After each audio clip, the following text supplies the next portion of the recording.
Paus yang merevisi Undang-Undang Pidana dan Sistem Peradilan di Vatikan. Dengan surat apostolik baru yang dikeluarkan motu proprio, Paus Fransiskus mengubah Undang-Undang Pidana dan Sistem Peradilan Kota Vatikan. Perubahan ini untuk menyederhanakan prosedur dan membuat sistem lebih efisien, termasuk ketentuan untuk memperjelas fungsi kantor promosi kehakiman Vatikan.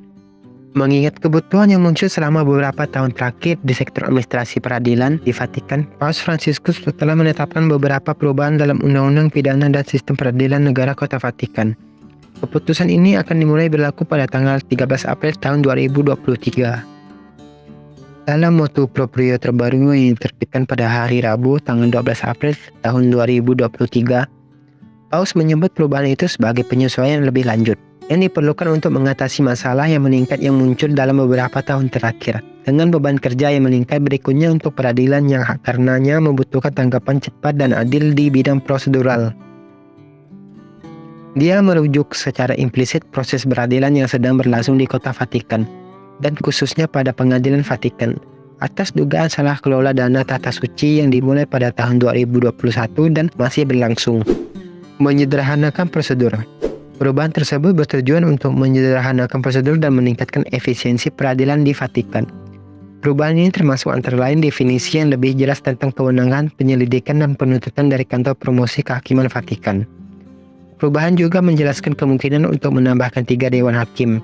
Jika salah satu anggotanya harus pergi, ada kemungkinan bagi Paus untuk menunjuk seorang presiden tambahan dari Pengadilan Vatikan. Jika yang menjabat sudah dalam tahun terakhir dari mandatnya, dokumen ini mencabut persyaratan kehadiran setidaknya 1 hakim penuh waktu di panel yudisial.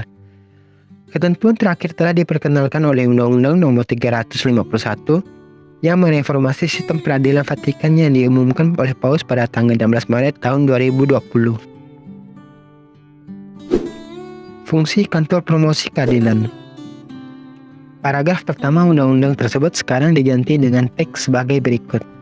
Kekuasaan yudikatif di negara Kota Vatikan dijalankan atas nama Paus. Untuk fungsi-fungsi penghakiman oleh pengadilan dan oleh pengadilan tinggi, pengadilan kasasi untuk fungsi investigasi dan penuntutan oleh kantor promotor kehakiman. Ketentuan lainnya diperkenalkan oleh motu proprio hari ini menetapkan bahwa hakim diangkat oleh Paus dan di dalam menjalankan fungsinya hanya tunduk pada hukum. Mereka menjalankan kekuasaan mereka tanpa memihak atas dasar dan dalam batas-batas kompetensi yang ditetapkan oleh hukum. Lanjut teks tersebut.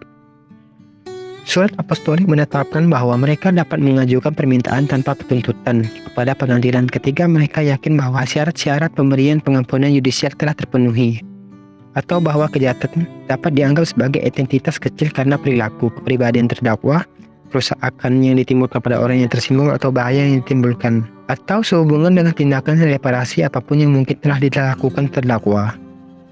Motu proprio ini yang diterbitkan pada hari Rabu menetapkan bahwa ketika menunjuk hakim, Presiden pengadilan juga harus mempertimbangkan tanggal berakhirnya mandat mereka sehubungan dengan durasi persidangan yang dapat diperkirakan. Undang-undang pada tahun 2020 menetapkan bahwa pada akhir tahun yudisial di mana mereka berusia 75 tahun, hakim biasa diharuskan mengundurkan diri, dengan pengunduran diri mereka mulai berlaku setelah penerimaan oleh Paus, yang dalam hal apapun dapat memerintahkan keabadian dalam jabatan hakim. Sekian video kali ini dan sampai jumpa di video berikutnya.